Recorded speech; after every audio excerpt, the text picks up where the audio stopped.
We announced our patent December 6th, let's say. I didn't realize that 7 days before another press release went out, OpenAI announces ChatGPT. And so within 6 days, our thing, which they had done like on a Thursday, we were doing it like the following Wednesday. And I remember one of our board members calling me and going, "Congrats on patenting something that is now disrupted by the biggest advancement in AI ever." And I go, "Thanks." I hung up the phone.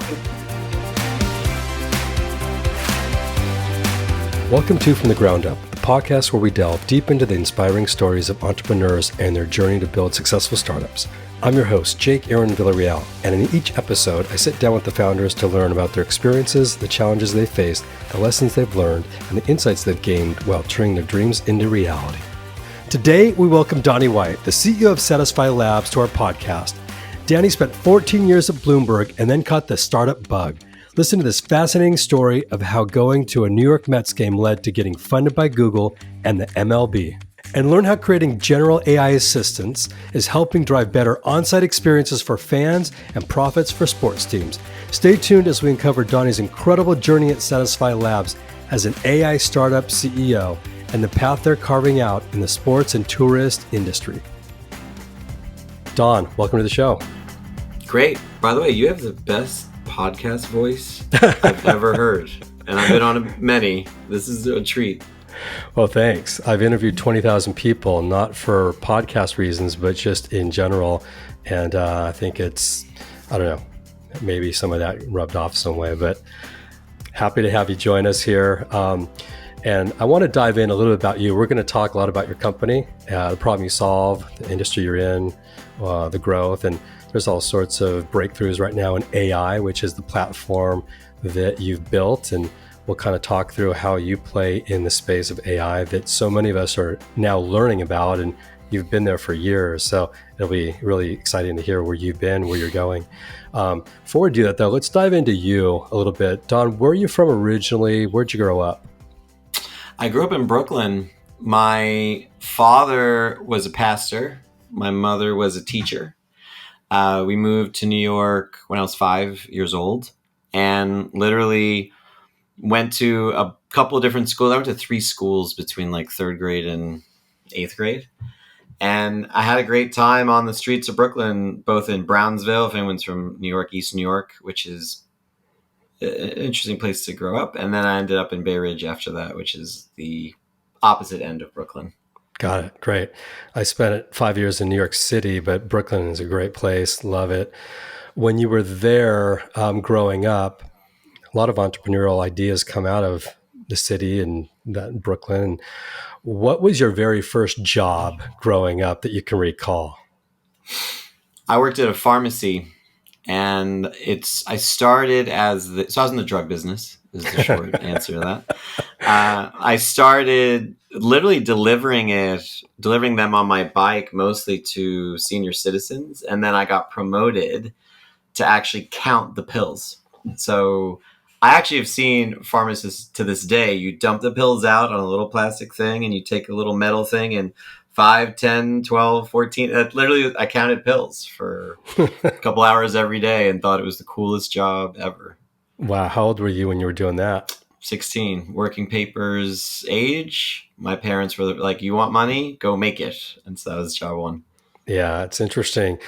What we've learned over the years is founders and startup entrepreneurs typically have a certain DNA. Sometimes it comes from their parents. They see their parents build companies. Sometimes you just have it within you. Where did you first get the feeling, and maybe this might have happened years later, that you had ideas of wanting to be a leader of a company or be an entrepreneur? It really happened by virtue of disappointment. When I was in my 14th year at Bloomberg, there was definitely a lot of competition for new ideas, new points of view. And so I started interviewing specifically at young tech companies because just interested to see what it would be like to see what I could do with less resources. I remember there's this one company that is still very active today. I remember it kind of like it was yesterday, and two of the founders sat down to interview me. I didn't know I was actually interviewing for the job against my boss, which I learned later. So my boss and I were interviewing for the same job at the same startup. Neither of us actually got it. Oh my But gosh. in the process, they're going through. I was actually a head of sales back then. They're going through like me and what I do and everything. And this is probably my second interview, and they sit back, and the one says to me, I think his name was Ben, well, we don't know if you're good or Bloomberg's good. Listen, I mean, I'd had pretty good career. I just got my MBA from Cornell that I had worked on the weekends to get. And for someone to just wipe like 14 years of work in one moment like that, and I actually didn't know the answer. So I pursued startups from that point on. About 4 months later, I joined DataHug, which was a startup out of Ireland, actually, out of Dublin, that was expanding into the US. And I learned I wasn't that good because my first day in someone else's startup was a shock. But that's where it really started to germinate and get me excited. That's great. Yeah, the chips can build up pretty quickly on the shoulders when you're trying to figure out what you want to do. And then you ask the question, do I have what it takes to do it? It's one of the prime reasons that a lot of people build things is that they don't come from the best backgrounds. Oftentimes it's not the ones that are given everything. It's the ones that have a desire to want to show people that they can do it. So that's great. Tell me a little bit about Bloomberg. How did you end up there? 14 years is a long tenure. What were you doing for Bloomberg? I started. I saw a posting on a wall at college looking for a reception. They're looking for a receptionist, and so the pharmacy was paying me, I don't know, $8 an hour, and I actually had to go to night school because my classes were messed up. So I was looking for a day job. Pharmacy was a night job.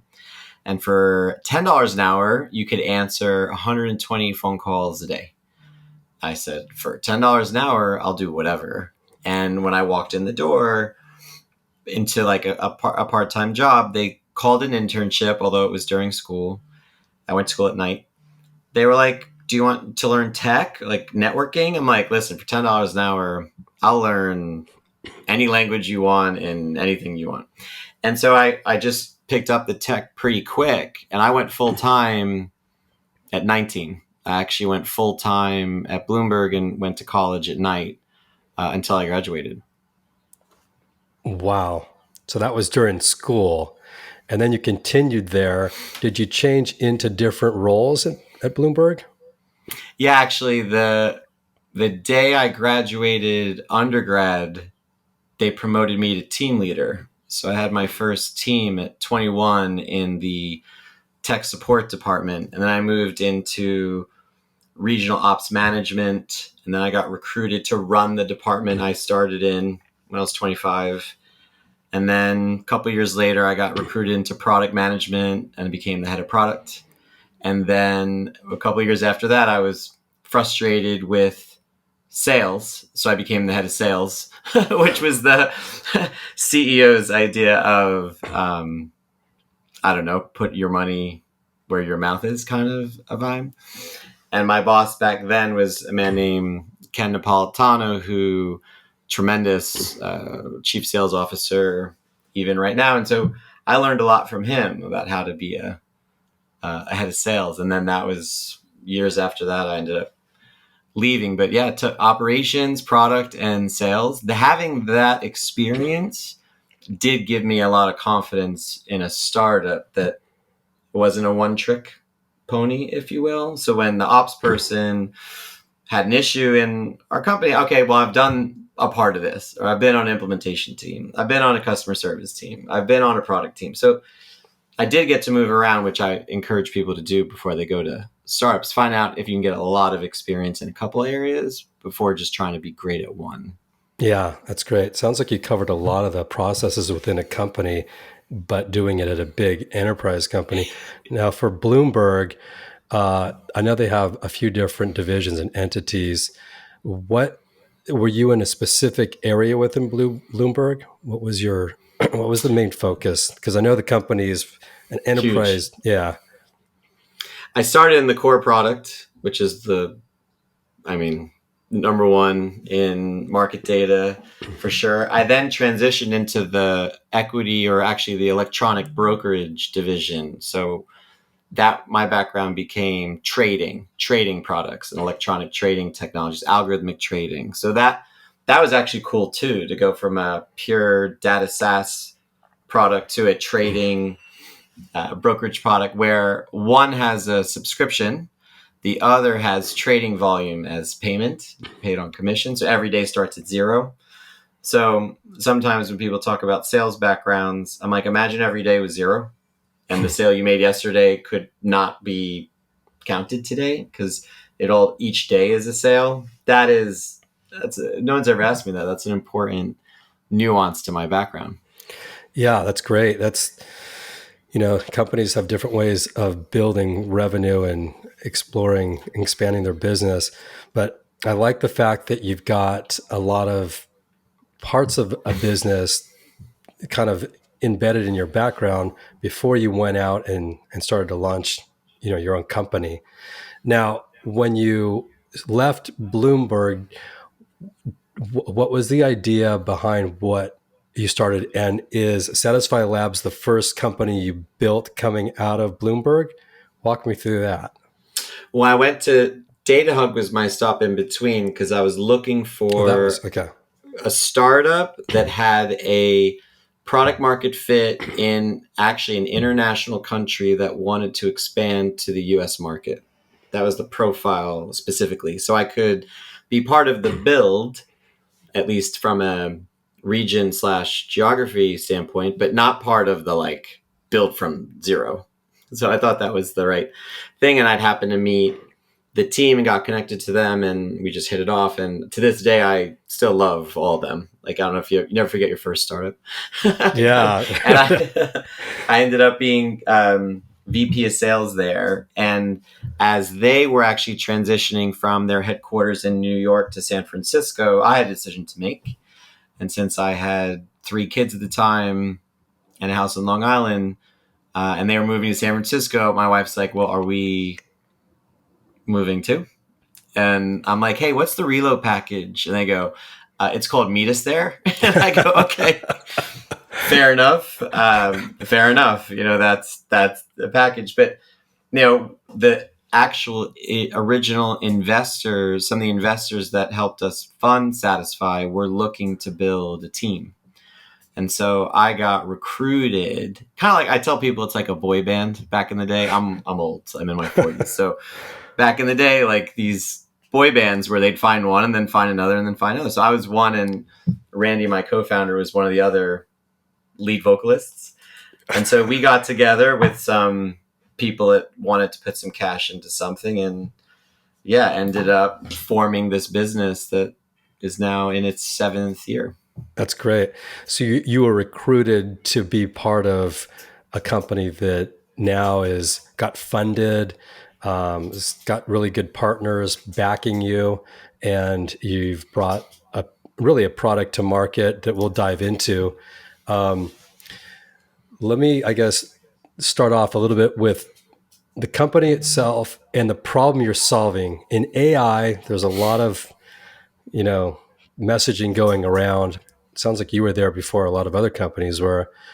For the audience that is trying to understand your business, maybe walk through a little bit about the business, the problem you're solving, and kind of where you fit in the landscape of AI.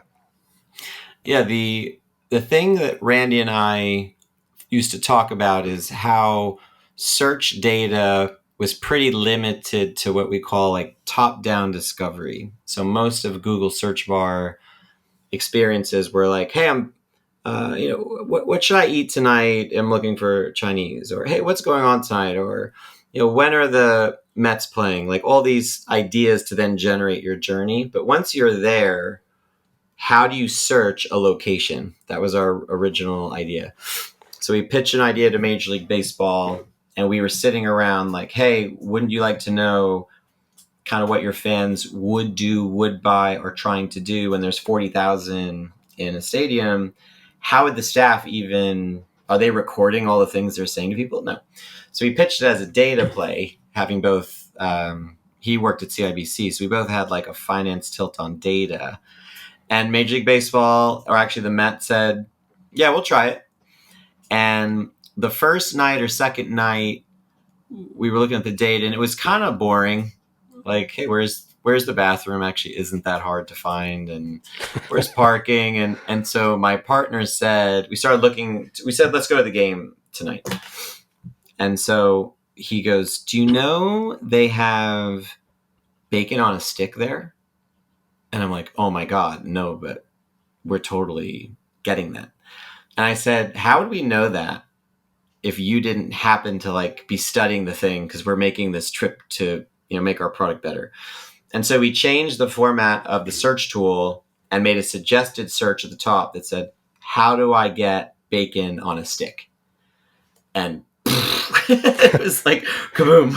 So apparently a lot of people like pork on a piece of wood. And so, and everyone kind of aha moment hit at once. And that transitioned quickly into Major League Baseball being one of our largest stakeholders and investors. And so the sports market proliferated from that. But without bacon on a stick, we're not even talking about this. So wow, it's a good real story. That's really incredible. That's wild, actually. Bacon on a stick. I love that too. It's hopefully it's healthy because I've eaten that a few times. When you talk about the experience for the consumer, so I understand the value you provide to a Major League Baseball team that wants to see the data, wants to understand what their customers are looking for and being able to serve them some information. What's the user experience like? And how has that improved? Yeah, it's funny. It started as it's always been a chatter voice entry point, which is very the conversation AI we are today. It started as a food and beverage finder, like just where do I find this beer? Where do I find this? And actually, more importantly, is it here? Like, why are you gonna hunt around and walk the circle looking for your favorite IPA when it's not? What happened quickly, it became actually 50% or more, maybe 60% now, is about ticketing and buying a ticket, forwarding a ticket. Like, what's the refund policy of my ticket? Getting a season ticket. Like, the ticketing is so heavy because there's so many nuances to purchasing it and what comes with it and all kinds of stuff. That transition. So when we started the company, the buyer, identifying your buyer is always important. So the buyer was the guest service or food responsible person. Now it's typically the marketing or ticketing, like revenue focused person. So we've seen the shift as we've added features. And feature one was, well, now it knows about ticketing, where it used to just be, now it knows about food. So it added knowledge, and that grew our presence dramatically. So if I have your, is it a mobile app you would have on your device as a ticket holder that's going to an event, for example? We produce an API, and it can be surfaced in an app or a website or WhatsApp. So it's channel agnostic, but the chat experience is what you're saying. Like in the baseball app, you'll see it and it'll say like, ask me something or chat with me. How can I help you? It's white labeled. So the teams brand it however they want. Got it. Great. So if I'm a fan of the Mets or whatever team it is, baseball, football, basketball, music. About 250 teams are on there. Some aren't. That's great. Dallas Cowboys on there yet? Or oh yeah, yep. Cowboy fans are very, very strong, and they absolutely are. My team is the Minnesota Vikings. That's okay. There you go. That's when I had to. We'll have a Super Bowl before I'm dead. Yeah, one of my business partners is from Minnesota, so we always have conversations about that. But that's great. So the value to me, if I'm going to a game, whether it's the Minnesota Vikings or the Dallas Cowboys, is I now have an AI assistant or a conversational piece that I can ask questions, and the speed of delivery of those answers are going to be real time, quick, get me to the destination I want to go to, or answer the questions I need to know. which hopefully makes my experience better. Is that correct?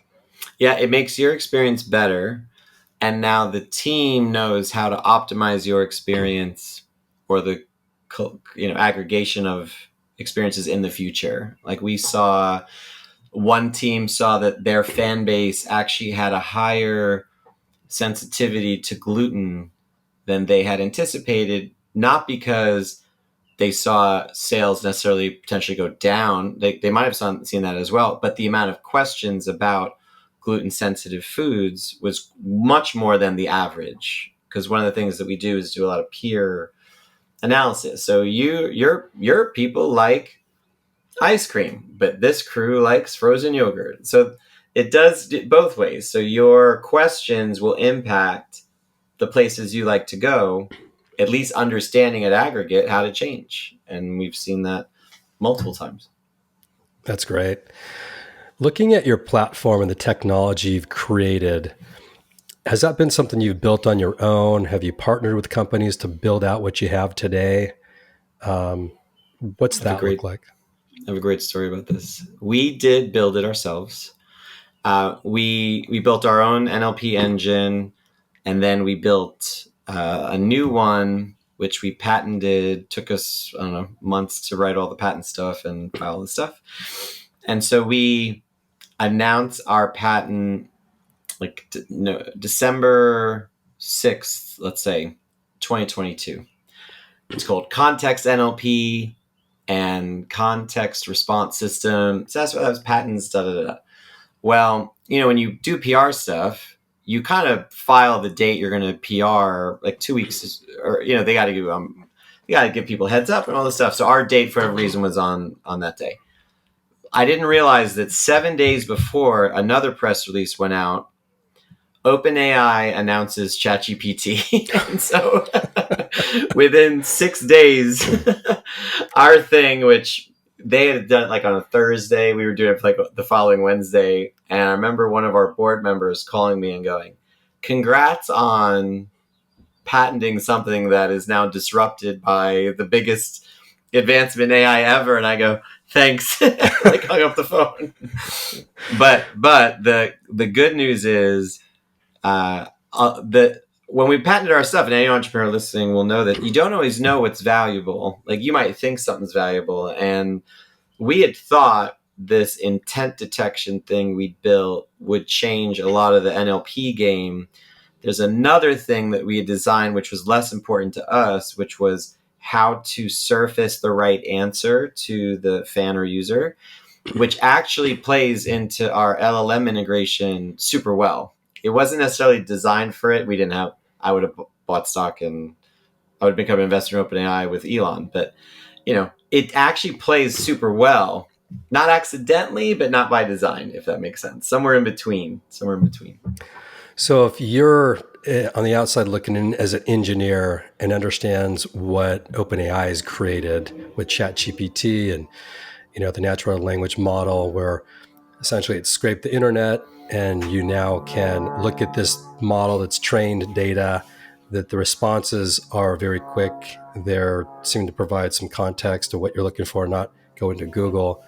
How does that differ than what you guys have created and patented? Really, it sounds like in parallel to how they're building and what you're building. Like, how much of an overlay is there, and how much of a difference is there? The short answer is it's actually more of an option. So our AI was designed to surface the best content to the user at the right time. And what was occurring is the teams or clients, we also have clients in the tourism space, actually what they do is they write or would upload the answer based on some indexing we would send them. So there are times that our client doesn't want a generated answer that might have words or phrases used in a different way.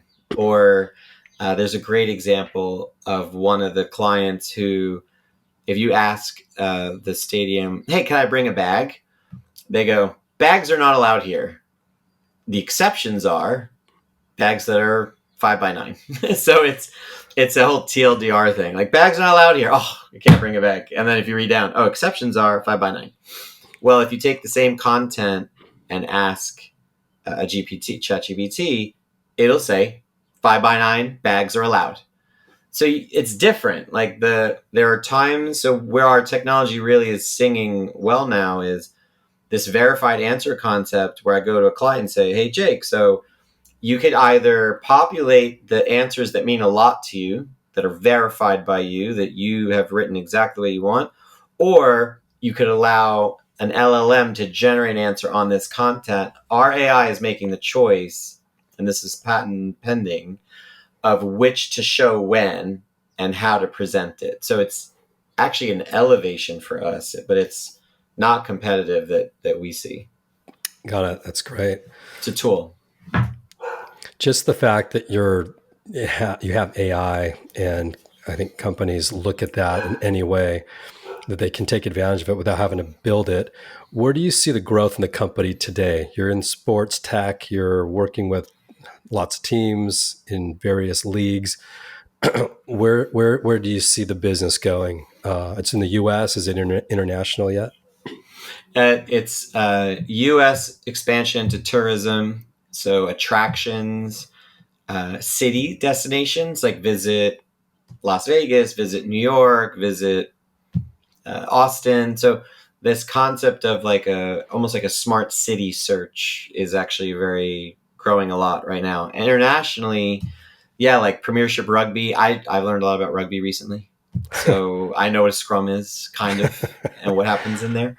Yeah. So we do have an investor in the UK, and that use case still applies. So globally doing what we're already doing, but domestically expanding into tourism, which we can then flip to global. Those have been exciting and fun. That's great. What's the revenue model look like? You mentioned APIs and white labeling. Is there a sort of like a revenue share, or is it just use our platform, you pay a fee for it, and let's go? Yeah, it's set it and forget it. So it's a subscription you buy based on your industry and what add-ons you feel are valuable. And then it's annual. Default is 2 years. Actually, our default contract is 2 years. Some are still on an annual grandfathered in. But yeah, the goal is to agree that we're going to create X amount of value and then try to get there quickly so you find renewal to be easy and seamless. So we don't, in the past, actually, I think one of my mistakes going back, and never know what it is, but we charged, I talk about a dumb idea. I thought it was so smart. We charged, I used to charge by how many answers we would index. So I'd be like, Jake, so for your thing, all right, if you pay X amount, you're going to get 50 answers. And my great idea was that a brand would never want to not answer like a question group. So I'd say, hey, look, we didn't answer these because you didn't pay for it. And if you want to buy 50 more answers, it's why. And so I remember a client calling and saying, so we understand we hit our answer limit. So let's turn off the bathroom answer.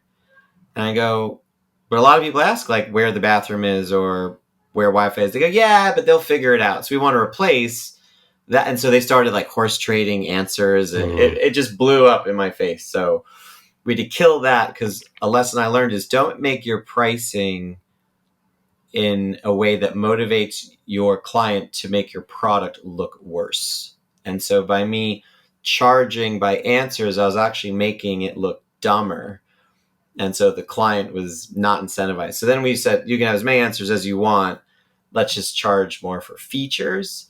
That meant everyone's experience was at least streamlined. Whereas I was trying to like charge, well, if you want a smarter one, you got to pay more. I would never do that again. That's a bad idea. Yeah, got it. Yeah, there's a lot of different models that work. You always look for the win-win, and sometimes you kind of get there by making a couple of mistakes. As a startup founder myself and going through it, you don't always have a roadmap of where you should go and how to get there. When you started your company and where it's at now 7 years later, was the outcome where you're at today what you envisioned in terms of what you were looking to build? how did that roadmap, how was that roadmap created? The answer is yes, but 2 years ago, because COVID erased 2 years of us. I mean, if you ever are a founder and you have 220 clients all shut down their business the same day, which was like March 13th, I think, of 2020, Mm. that'll disrupt your investment horizon. It'll disrupt your growth trajectory. And listen, code affect everybody a lot differently. For us, though, we're right where I thought we would be our 5th year in.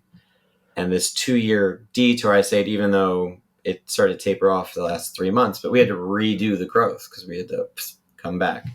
So we're where we wanted to be at 5 years in year 7. Whether that's out of our control or not, Yeah. is difficult, but is what it is. Yeah.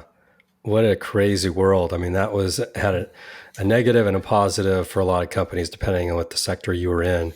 But events, restaurants, tourism, airlines, a lot of that Boop. was, have to reconfigure your financials a little bit. That's great. You came out the other side. You've gone and you got your Series A. How big is the company today, and where are you based out of? Is it one location? Are you distributed? Based out of everywhere. So I had an office in New York, beautiful office, like 5,000 square feet. We're about 40 employees onshore, about 10 offshore. Now we're about 450 clients, I'd say, but the distributed workforce is the thing. I don't even have more than 2 employees in any city, actually. So it's really spread. Our actual headquarters, our mailbox is in Tampa. So we have a lot of investors in Florida, a lot of clients there. It's also a nice place for our offsite. So we did start to base there. But yeah, we're considering a large B right now. That's always a good time to really reflect on where you're strong and where you need to kind of shore up a bit. So that's kind of our stage. That's great. We talk to a lot of investors and VC firms as well, and they what they're sharing with us is they want to know what your game plan is to grow. They also want to know what your game plan is to hire, and also internationally what your game plan to look at labor costs and take advantage of some different talent pools. Have you grown internationally where you have people outside the U.S. yet, or what's your team look like there? That is our next hire is we don't believe we'll do much internationally, especially in sales, unless we staff there. So that's actually our next hire. We're looking at a company that'll make it easier for us to do so, like a middle person kind of a thing. Mm-hmm. So because that's hard, and I think time zones wise is hard too. Like if a client in a certain time zone actually had an issue in their morning, would we be able to respond effectively? I say yes, because we have all kinds of around the clock support, but it's not the same as actually staffing in the regional times versus me getting up at 2 a.m. to make sure, everything is riding well. So it's a good question. Staffing, I'd say our biggest challenge, especially of late with a remote hiring, is interviewing and then getting a good culture fit and then having this remote person get integrated into the firm without an office and lunch and happy hour and coffee, like all those things missing. I'm finding it harder and harder to hire and even just know what to expect from a new hire. Got it. I got a question for you. I give you a laptop. I give you a phone. How do you get your job done? That's what I have now. What else is? What else do you have? Do you have something else? I don't even have any. Is there more? Is there more? Is it? Well, I'm by myself. Yeah. I use my phone as a personal hotspot, so I can get internet on my laptop, and then I'm on. That's all I need. I started without a CRM. It was email and LinkedIn. Yeah. And that was pretty much it. When I left Bloomberg, the palace, and that's what they gave me was a laptop and a phone. And I was like, so where's the marketing department? They go, it's in your laptop. I go, so where's the product department? And they go, it's via Skype. And I go, so what time do we start? They go, whenever you show up. And so I'm used to that, but we run pretty lean. We don't have too many. I actually fought them on getting Zoom for a while. I said, Google Meet works fine. Yeah. And they told me it doesn't work fine. So here we are. Cool. As the leader of the company, what inspires you and motivates you daily? And how do you stay motivated and how do you stay inspired? It's honestly the people. I found remote work to be a real challenge for the founder. I think the founder or even the CEO suffers tremendously because it's a lonely gig anyway. I mean, you've got investors either criticizing you or board members that are, hey, how are you going to react to this? Or, I just want, my favorite are the ones that go, I'm not telling you to do anything. I'm just warning you the world might end. And for me, the energy of everyone aligned on a mission, being in the same room and seeing faces and working and excitement and all that, no one is Zooming me to tell me they're excited about some code they deployed or like it doesn't happen the same way. So I just got a couple of the people from product. One was visiting New York and we got a couple other people together just to be in a room together for a couple hours. I came out like fired up because I saw their excitement and their fervor. And so the people keep me going, even regardless of what's happening in the business. And I am concerned if more and more companies or startups try to start remote, I wouldn't.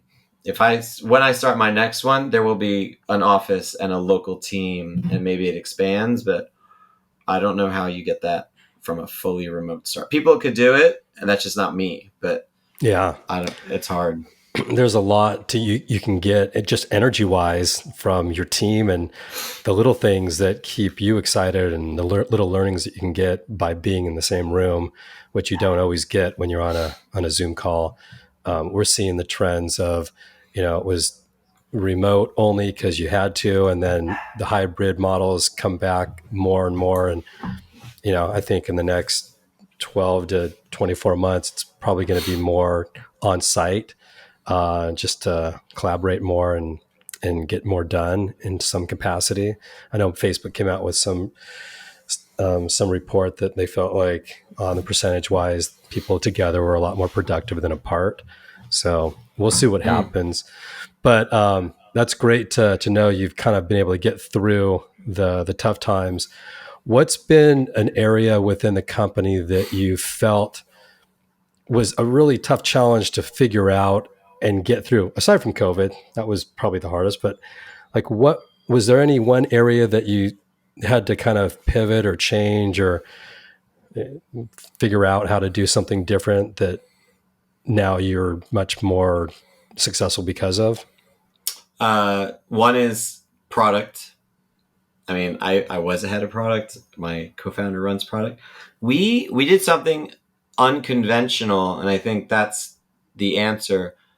Sometimes when you're hiring, I don't want to say you don't get the pick, but you don't always have the luxury of this massively defined role and then having a person that totally matches up. Many times someone's kind of doing two things or kind of spread between three things because you've only got 20 people you could hire to do 1,000 things.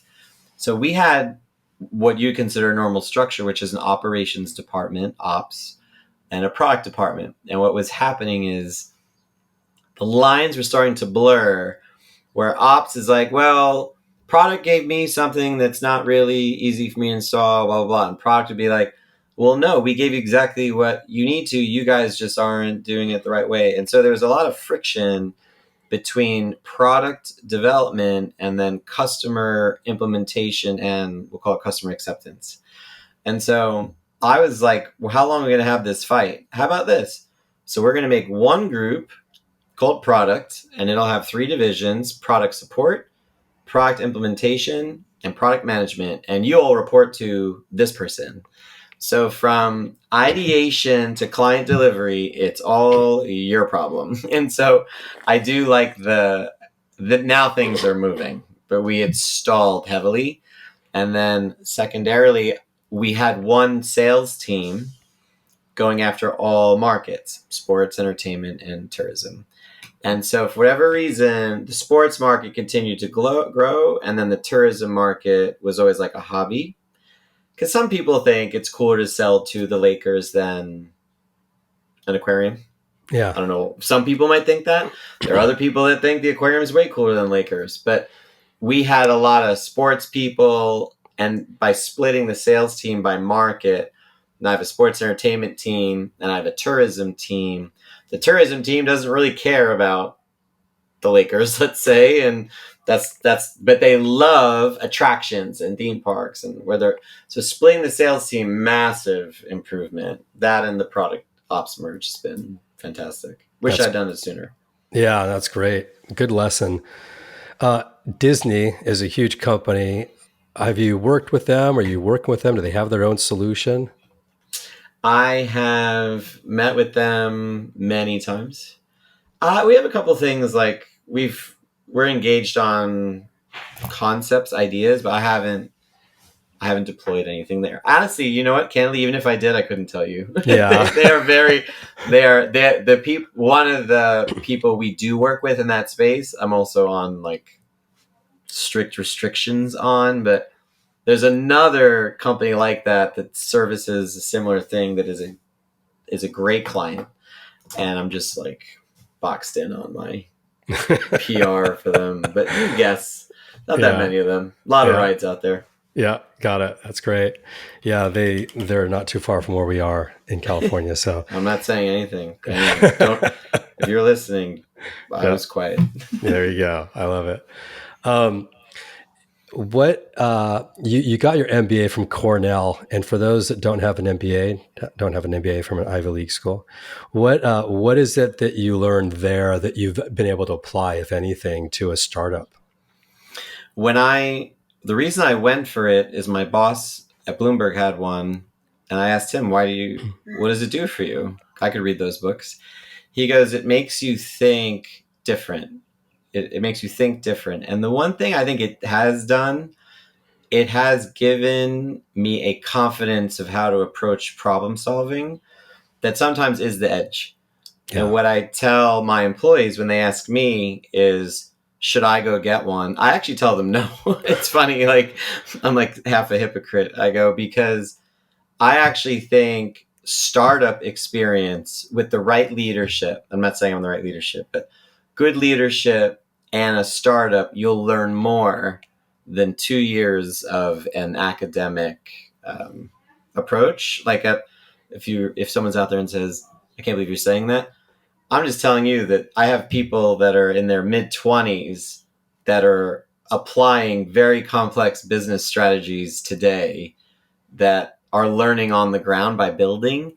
And if they did an MBA later, they probably would benefit. But yeah, I think the MBA of 2023 is a startup, if I'm being honest. It just wasn't an opportunity we had in the past. Yeah, that's great. Yeah, people wonder education versus in the trenches. What do you get? Yeah. What do you apply? And what's the best course to take? As a leader, what's your style? Like what makes it great to work at your company and what makes it great to work for you?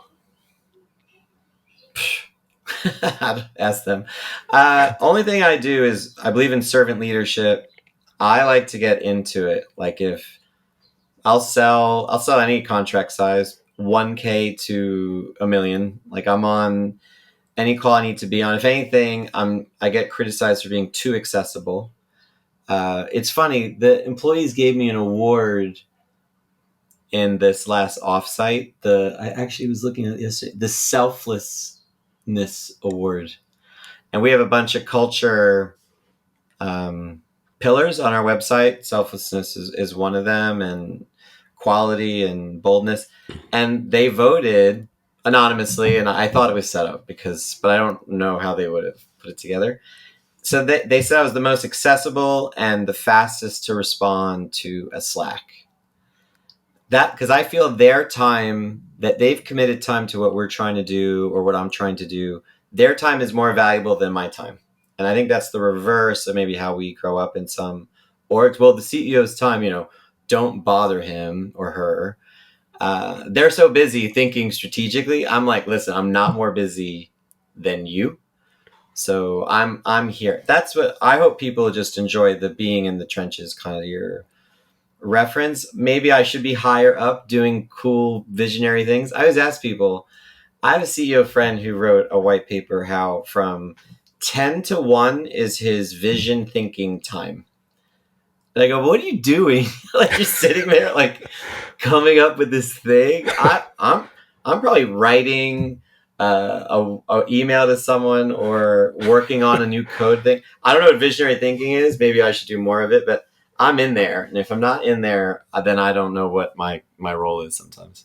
That's great. Yeah, I've got an incantation where, there's some things that I think about. One of them is serve first, not second. Like serve whoever you need to serve, and then if you need something, let them serve you. But it's helping others before you help yourself if you can, which is great.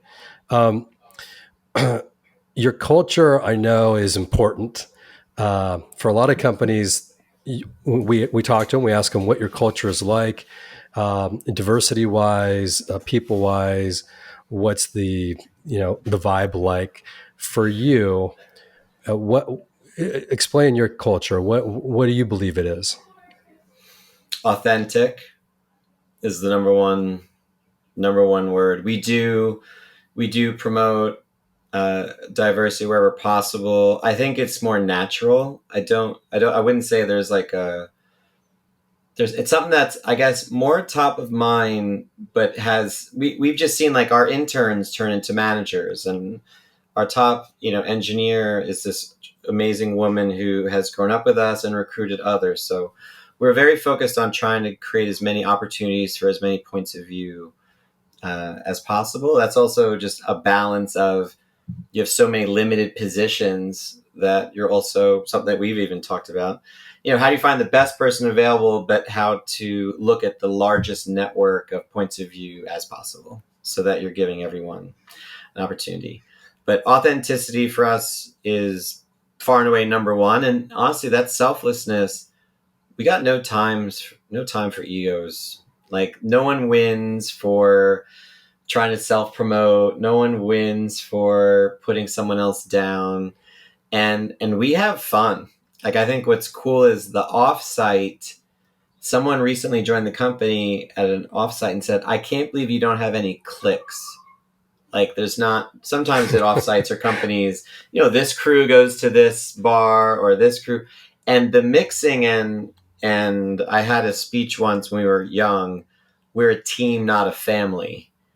And that the team is more like, hey, we want to play together, but we all got to carry our weight or we're going to get new teammates. Right. So yeah, I enjoy what we've built, but the employees have taken a lot on their own to make this company what it is, more from not just from direction, but from ownership.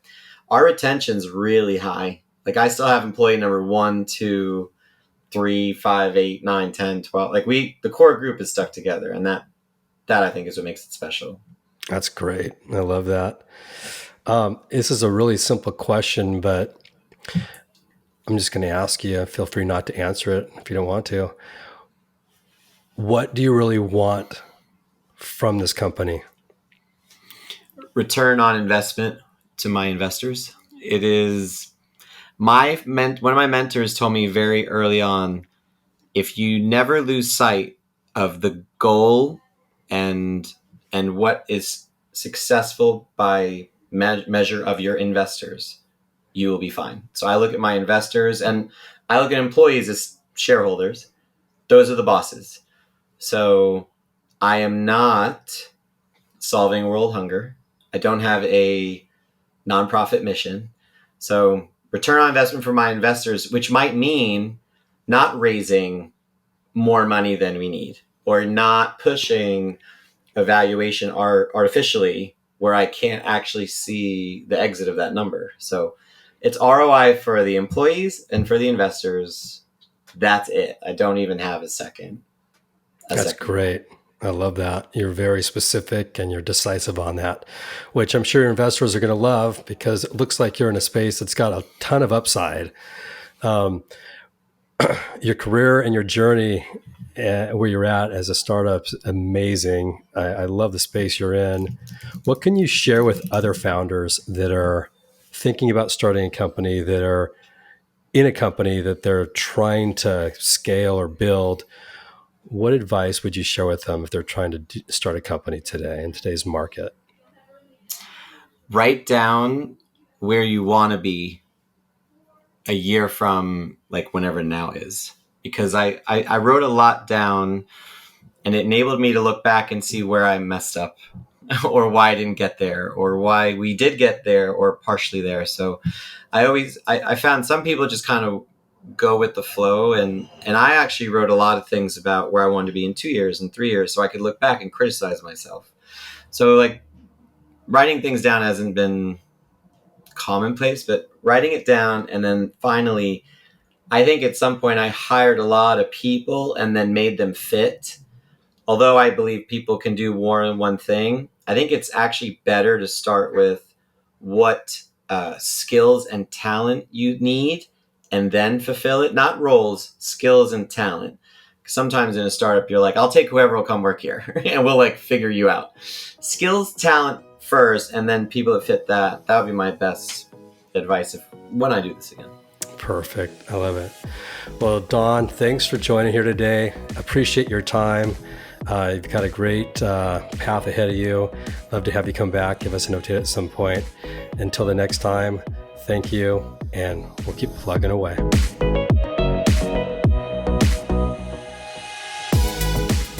Before we wrap up, I want to give a big shout out to all the entrepreneurs that have joined to make this podcast possible. And for all the listeners for listening. It means the world to me that you chose to spend your time with us today. I'm your host, Jake Aaron Villarreal, signing off for now, but can't wait to connect with you all soon on the next episode. Take care. This show is sponsored by Match Relevant, a company that helps venture-backed startups find the best people in the market, and they do it in 3 simple steps. First, they sit down with founders to understand their story. Second, they tell their story into multiple candidate channels. And third, they schedule interviews within 48 hours. Find us at matchrelevant.com to learn more about how we do it.